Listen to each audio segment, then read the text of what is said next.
Sahim Dafret Amoudbet. Bonjour à vous tous. Alors encore un Hamoud extrêmement intéressant.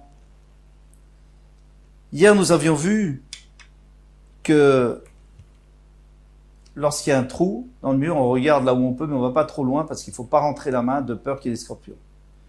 Et qu'est-ce qu'on nous a dit? On nous a dit, mais il n'y a pas de problème, il fait une mitzvah. Quelqu'un qui fait une mitzvah, il ne va pas être attaqué. Répond la Gemara, mais peut-être qu'il cherche une aiguille. En même temps, il cherche une aiguille. Et là, c'est pas une mitzvah, il avait perdu un objet. Une aiguille, un petit objet, une montre, à l'intérieur de ce trou. Demande la Gemara, 2 lignes avant la fin, ok, Gamna, lav mitzvah ou, et c'est pas une mitzvah. Bien sûr, il fait comme sa mitzvah, parce qu'il cherche aussi le chametz. Vatania, pourtant on a vu dans une braïta, Omer, c'est la zolat tzedaka. Quelqu'un qui donne une grosse pièce de monnaie à la tzedaka. Bishvil shechi beni, pour que son fils qui était malade, pour qu'il puisse vivre. Eh bien, qu'est-ce qu'on va dire? Ah, mais il le fait pour son fils. Mais c'est quand même une mitzvah. Parce qu'il fait pour les deux. Il fait pour Hachem et pour son fils. Ici aussi, on fait pour le chametz et aussi pour l'aiguille. Osheye ben olam haba, où il dit parce que je voudrais aller au olam haba. Donc tu as une raison derrière la tête. Arizé tzadik gamour, c'est un vrai tzadik. Alors quand on dit que c'est un vrai tzadik, ça ne veut pas dire que c'est un tzadik dans tout, ou peut-être d'autres choses il fait mal, mais dans cette mitzvah, il s'appelle un tzadik. Alors il faut comprendre. Et peut-être qu'en réalité il fait que pour son fils. Non, parce qu'on sait très bien que si son fils ne vit pas, Chas v'shalom, il ne reprendra pas son argent, il sera très content d'avoir fait la tzedaka, il a fait les ilonishmat de son fils, il avait la tzedaka, il a donné à Hachem, il est content. Et donc ça c'est une question sur notre Gemara. Maintenant l'histoire de Tzadik Gamo, de celui qui fait pour le Olam Haba, il faut comprendre. Celui qui fait pour le Olam Haba, alors qu'est-ce qu'on va dire? On va dire qu'il fait pour Hachem et aussi pour le Olam Haba? Non, c'est la même chose. Parce que sinon on comprend pas. Il y a une Mishnah qui dit ne faites pas almenat lekabel pras, ne faites pas les mitzvot pour recevoir une récompense. Et pourtant, on vient nous dire ici que c'est un tzaddik celui qui le fait. Parce que le fait d'aller au olam haba, c'est ça la volonté d'Hachem. Hachem, lui, nous a mis sur terre pour faire des mitzvot pour pouvoir mériter le olam haba. C'est la volonté d'Hachem. Donc lorsqu'on fait pour le olam haba, c'est la volonté. Maintenant, quelqu'un qui veut faire pour faire plaisir à Hachem, sans penser au olam haba, c'est plus qu'un tzaddik, c'est un chassid. On ne parle pas de ça ici. L'Agma répond, Dilma batar de bada kate leinu batra. Peut-être qu'il aura fini de vérifier le chametz, il n'aura pas trouvé, et après il va quand même chercher son aiguille, et là il ne sera pas protégé des scorpions. Rav Nachman bar Yitzchak amar mishum sakanat nochrim, lui dit non, il y a un autre danger. C'est que si le voisin c'est un goy, qu'est-ce qu'il va dire? Il va dire, qu'est-ce qu'il fait là-bas la nuit avec sa bougie, là? Qu'est-ce qu'il est en train de faire? Ou Plimohi, et ça va d'après Plimo, c'était un chacham, détané, parce qu'on a enseigné dans une baïta. Chor sheben yudel yaramaï, un trou qu'il y a entre un juif et un goy. Bodek admakom she'adom magat. Il vérifie juste là où il peut. Vacher mevato be'libo. Et le reste, il va-t-elle dans son cœur. Puis Mohamar, kol atzmo, et no bodek. Il ne faut pas vérifier du tout. Mitna sakana. Maï sakana. Quelle est la sakana? Quel est le danger? Inema sakana kshafim. Si tu me dis que le goy va dire que tu es en train de faire, tu es en train de faire de la magie contre lui, de la sorcellerie, il va s'énerver contre toi. Kish tamish. Alors quand tu as utilisé pour mettre là-bas ton chametz, et kish tamish, comment tu as pu utiliser? Le goy, il va peut-être remarquer. Atam kish tamish mama venerora. Là-bas, c'était pendant le jour, il y avait de la lumière. Venomasikadate. Excusez-moi. Et ça ne montre pas à son esprit que tu es en train de faire de la sorcellerie. C'est que tu mets des choses là-bas. Achalele, ici, c'est la nuit. Ushraga. Et la nuit, tu devrais dormir. Ushraga, il voit la lueur de la lumière. C'est sûr que tu es en train de faire de la magie. Plutôt de la sorcellerie. Umasikadate, ça veut lui monter à l'esprit et il va venir t'attaquer. Rabbi Elazar répondra, Rabbi Elazar dit, shluche mitzvah enam nizukin. Mais, d'accord, alors le goy, il va croire. Mais de toute façon, moi, je fais une mitzvah, donc je vais pas ils vont pas m'attaquer. Alors ça, c'est une halakha qu'on suit c'est que quand c'est un ézek qui est fréquent, alors c'est différent. Là, on peut pas. Là, il faut prendre des précautions. On peut pas dire oui, je vais être sauvé. Quelqu'un, par exemple, qui veut faire une mitzvah, il ferait du 200 à l'heure sur l'autoroute, marche pas. On peut pas dire je suis protégé, parce que là, c'est vraiment le danger est grand. Chez Neymar, comme il dit, Vayomer Shmuel, Echeler. Shmuel, lorsqu'Akjoubrou lui a dit va oindre David comme roi, il a dit comment je vais aller? Mais Shama Shaoul va entendre, il va voir venir, il va se demander qu'est-ce que je viens faire ici, et il va voir il va comprendre que je suis en train de faire quelque chose en cachette chez Yishai, le père de David, Vergeni, il va me tuer. Et Merachem Hashem lui a dit, Eglat Bakar Tikra Beyadecha. Tu prendras une génisse et tu offriras un corban, tu diras je suis venu faire un corban ici au Shari. Là, les gens ils vont voir que tu... Donc Shaoul ne se posera pas de questions. Mais en réalité, c'est la plus grande mitzvah qu'il pouvait faire, Shmuel, puisque c'est Hachem qui lui a dit, mais fourrage, va oindre David. Alors, on voit que quand c'est un endroit dangereux, puisque Shaoul était Shaoul, en fait, Shaoul Améler, il voulait se débarrasser de David parce qu'il savait qu'il allait prendre sa place. Alors, s'il savait que Shmuel allait oindre David, il aurait tué Shmuel. Parce que sans David, il n'y a personne qui va prendre sa place. Baomine Rav. En tout cas, c'est ce qu'il aurait pensé. Baomine Rav. Ils ont posé la question à Rav. Ane Bene Berav de Daire Bebaga. Alors maintenant, il y avait des Bachurim qui venaient à la Yeshiva, ils étudiaient, ils allaient habiter dans la campagne. On leur avait trouvé là-bas un endroit où habiter dans la campagne. Maou, les Meïté Kadma, est-ce qu'ils peuvent venir avant le lever du matin? Parce qu'on avait dit qu'il ne faut pas sortir. On a vu au début qu'il ne faut pas sortir, au début de la Maseret, il ne faut pas sortir pendant la nuit, il ne faut pas aller à cause des mazikim, à cause des bêtes sauvages, à cause des bandits. Mais est-ce que, grâce à la Torah, parce que eux, c'est le srout de la Torah, ils veulent étudier. Et s'ils veulent rester plus tard, pendant la nuit, et rentrer qu'après la nuit, est-ce qu'ils ont droit? Les Bérav, pour aller chez le maître, chez le Rav. Amar Léou, il leur a dit, Neitu alay valtsavaray. Ils peuvent venir sur mon dos. Moi, je prends la responsabilité. Il n'y a pas de problème. Ils seront protégés, ils peuvent venir au Beth Midrash. Très bien. Nezil Maï. Est-ce qu'après ils peuvent retourner le soir? Là, c'est fini. Ils vont plus faire une mitzvah. Ils vont aller dormir. Amar, Léou, il leur a dit, Lo Yadana. Ça, je ne sais pas. Itmar, Amar, Bielazar, Bezerad, Shtoche mitzvah, Enanizukim, Lobal, Yachadan, Bechazerata. Ni quand ils vont, ni quand ils reviennent, ils ne sont pas en danger. Kieman, comme Kikiaitana. Comme ce Tana de Tanya, ici, Baryoda, Omer, a dit que la péché Amra Torah. Alors, on a vu dans la Torah, on a vu,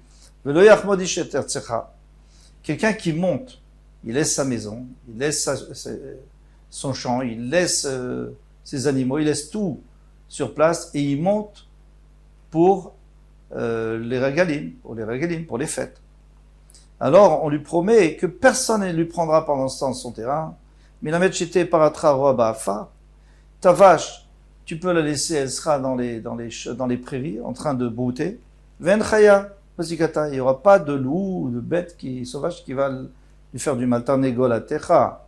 Eh bien, tes poules et tes coqs, menakeret bash, dans tes poules, menakeret bash, pas, elles vont fouiner elles vont picorer dans les déchetteries. Ven chulda, mezikata. Il n'y aura pas de belette qui va les manger. Ve'alot varim kavachomer. Au maïlou chez l'Arkhanizou, que si déjà ces animaux qui ont l'habitude, souvent on en trouve des morts. Et Nizukin, là ils vont être protégés. Ben Adam, chez l'Arkhanizou, les hommes qui n'ont pas l'habitude d'être.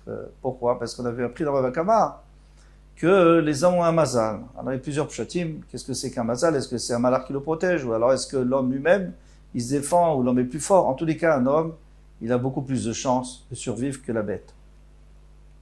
Alachat Kamavekama, à plus forte raison. Et né la Béalicha. Alors pour l'instant, on a parlé de quelqu'un qui monte au Beth Amikdash. Bechaza, quand il revient à Midnaïm, d'où on sait-on qu'il est protégé dans le ou Panita, Baboker. Et le matin, tu partiras après avoir dormi à Yerushalayim, il faut dormir à Yerushalayim, Ve'alarta, Le'olecha, et tu iras vers ta tente, Minamet, Sheteler, Ve'timtsa, Oalecha, Beshalom. Et tu trouveras tout et Beshalom. Et d'ailleurs, il y a plusieurs histoires qui ont été rapportées. Il y a quelqu'un une fois qui a oublié de fermer à clé sa maison. Et il est revenu, et il a trouvé un serpent qui était entre les poignets, là, entre les deux poignets, qui était autour des deux poignets, empêchait les gens de rentrer. Il y en avait un autre qui a laissé ses poules dehors, il y a les chats. Eh bien, il est venu, il a retrouvé les chats morts et les poules vivantes. Il y en a un qui avait laissé son blé dehors. Il a retrouvé un lion qui gardait le blé. Et il y en avait qui avaient plusieurs qui avaient des voisins goy. Et les voisins goy m'avaient dit, le jour où ils montent, on leur prend leur maison. On leur abîme tout, on leur brûle leur maison. On leur prend tout. Et qu'est-ce qu'Hachem a fait? Il a envoyé des malachim qui avaient l'apparence de ces gens-là et qui rentraient, qui sortaient. Donc ils avaient l'impression qu'ils n'étaient pas partis. En tous les cas, on voit qu'Akadosh Baruch Hu protège celui qui, même quand il revient, il va trouver tout bien. Et si tu me dis que quand il revient, et il est protégé, après tu as besoin de me dire que quand il va, il est protégé. Quand il va, c'est pour une mitzvah. C'est pour nous dire que celui qui a un terrain, c'est pour ça qu'on avait dit que quand il va monter, Hachem va protéger son terrain et personne ne va prendre son terrain. Parce que c'est pour nous dire qu'il faut qu'il ait un terrain. Celui qui a un terrain, il a l'obligation de monter à Yerushalayim, pas celui qui n'a pas de terrain. Alors pourquoi c'est comme ça? Le Maharsha nous explique. Parce que l'essentiel de la mitzvah du Rigel, c'est les sameach, c'est de se réjouir et de réjouir aussi les pauvres et les étrangers, etc. Avec quoi? Avec les fruits qu'on apporte. Et avec les bikurim pour le Beth Amikdash. Donc maintenant, si quelqu'un n'a pas de fruits, il n'a pas de maaser sheni, il n'a pas le deuxième maaser qu'il apporte puisqu'il n'a pas de terrain, donc il n'a pas l'obligation de monter. Amaravavin barada, amaravitzrak, mipnema, en perod gnoussar, birushalayim. Alors on sait qu'il y a un endroit, autour du lac de Tibériade, et il y a des endroits où il y a des fruits extrêmement sucrés qui poussent. Et ces fruits, c'est connu, c'est les meilleurs fruits qui puissent exister. Et pourquoi pas Yerushalayim? Puisque Yerushalayim, c'est le centre du monde, c'est là où ça devrait pousser. Parce que pour pas qu'ils disent ceux qui montent au Beth Amikdash, il m'allait. Lo alinu ela lechol perod gnoussar b'Yerushalayim. Dayenu, si on était monté que pour manger les fruits de Gnoussar, ces bons fruits à Yerushalayim, ça suffirait. Alors là, ça serait plus les Shem Shamayim. Après, on parle de tout ça, c'est pour nous dire qu'il faut quand même que ça soit les Shem Shamayim. Nimtzet Aliyah sur l'Ishma, donc il est monté pas pour les Shem Shamayim. Il n'est pas monté pour faire plaisir à Hachem. Pourquoi il n'y a pas les eaux thermales de Tibériade à Yerushalayim? Pourtant, à Yerushalayim, c'est une des portes du Gehinnom. C'est là-bas. Or, on sait que l'eau chaude, elle vient justement parce qu'elle passe à la porte de Gehinnom. Donc à Yerushalayim, il devrait y avoir de l'eau chaude, de l'eau thermale qui sortent. Pour pas que ceux qui montent, si on était monté juste pour se baigner dans ces eaux thermales à Yerushalayim, d'ailleurs, nous serait déjà suffi. Ça valait le coup de monter. Donc ils ne sont pas montés l'Ishma. Alors en conclusion, si on fait pour deux choses, ça va. Si quelqu'un il fait pour son fils et aussi pour Hachem, ça va. Si quelqu'un il fait pour avoir le récompense dans la vase, ça va aussi. Mais si quelqu'un il dit ah moi je monte pour les termes, moi je monte pour les bons fruits, c'est magnifique, là il y a un problème. Maintenant on va revenir à la Mishnah. Alors, ça fait longtemps qu'on a quitté cette Mishnah, la première Mishnah. On a dit que dans le Martef, oui, où on a l'habitude de rentrer pour chercher pendant le repas, alors il faut fouiller deux chourotes. Alors il y a Machlokes Bet Shammai ou Bet Hillel, deux rangées. Qu'est-ce que c'est que ces deux rangées? Alors, Martef, Maï Dekar Shemé, demande à Gemara, d'abord, ça elle va nous dire un peu plus loin, mais ça elle nous demande, mais qui a parlé d'un Martef ici? On n'a jamais parlé d'une cave, ils sont en train de parler hors l'herba assar, qu'il faut vérifier le chametz. Tout endroit où on rentre pas du chametz, en tzriv dika, pas besoin de vérifier. Et sous-entendu, les réserves de vin et d'huile non plus, on n'a pas besoin, puisque si on met ça pour longtemps, on va pas pendant les repas. Alors on a écrit dans la Mishnah, mais quand est-ce qu'il faut chercher et fouiller? C'est lorsque c'est une cave où on fait entrer du chametz, mistapek, parce qu'on se sert pendant on se sert tous les jours, et alors on risque de servir pendant le repas. Bet Shammai omrim shte shurot al pnei kol hamartef. Donc 2 shurot, 2 rangées sur tout le martef, c'est-à-dire sur tout le martef, sur toute la cave. Amar Rav Yehuda shte shurot she'amru min haaretz vat shmei korah. Donc c'est-à-dire quand toi tu rentres, c'est là où on vient se servir, on prend les premiers fûts de vin. Donc les 2 rangées du parterre jusqu'en haut, donc la première, celle qui nous fait face, et celle qui est juste derrière. Donc toute la largeur et toute la hauteur du parterre au plafond. Rabbi Yochanan Amar, Shura achat kemin gam. Lui dit c'est comme un gam. Gam c'est quoi? C'est la lettre. Donc c'est une lettre qui fait donc devant, tout le devant, et tout le haut, jusqu'au fond. En fait, toute la rangée qui nous fait face, et toute la rangée qui fait face au plafond. Voilà.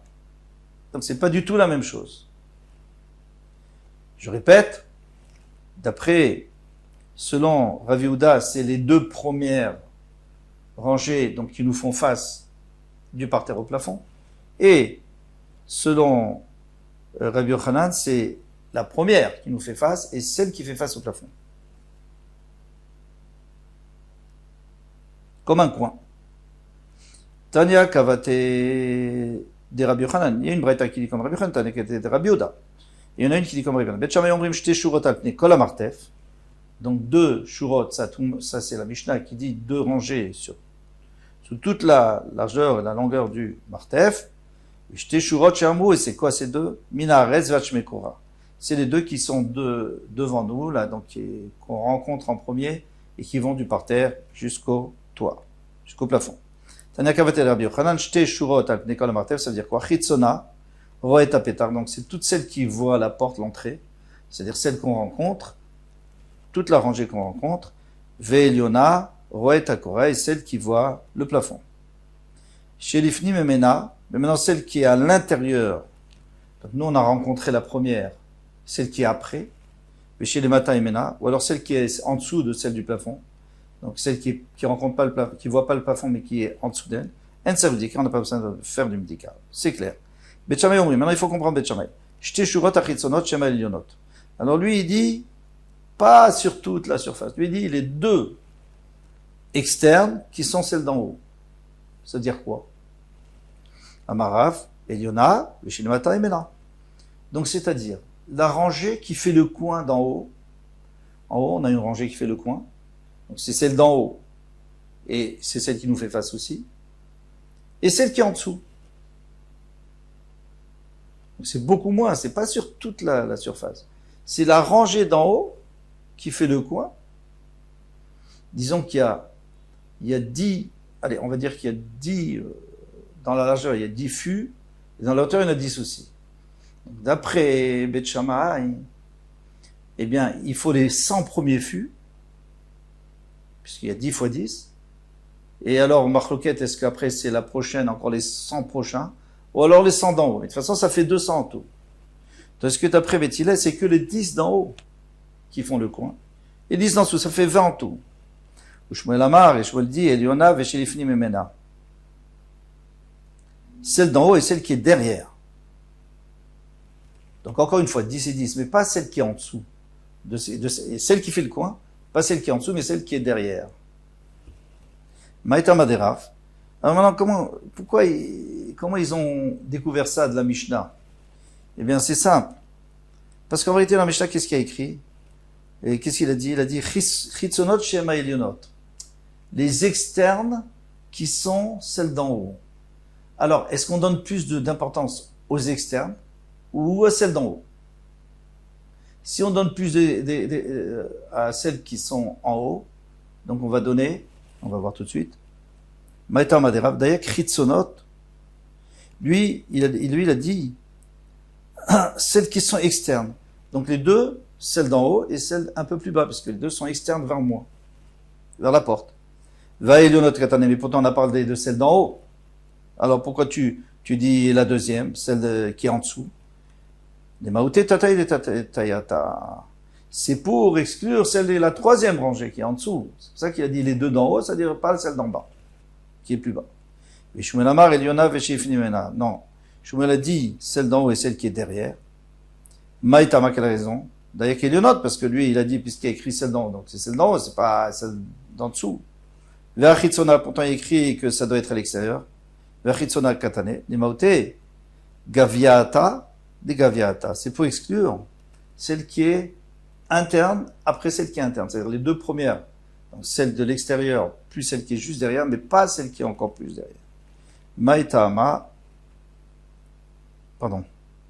Rafria Tane, Kavate de Rav. Donc Rafria disait comme Rav, les Kulo Tane, et tout le monde enseignait. Alors ici, c'est pas des Tanaïm, hein, parce qu'ils pensent comme Shmuel, c'est après Shmuel. Les Kulo Tanae, et tout le monde enseignait. Et tous ceux qui enseignaient cette Mishnah, nous, Kavate de Shmuel. Ils ont enseigné comme Shmuel, Vetreta, Kavate de Shmuel. Et la halacha, c'est comme Shmuel. Bravo. À bientôt, Bezrat Hashem, Kol Tov.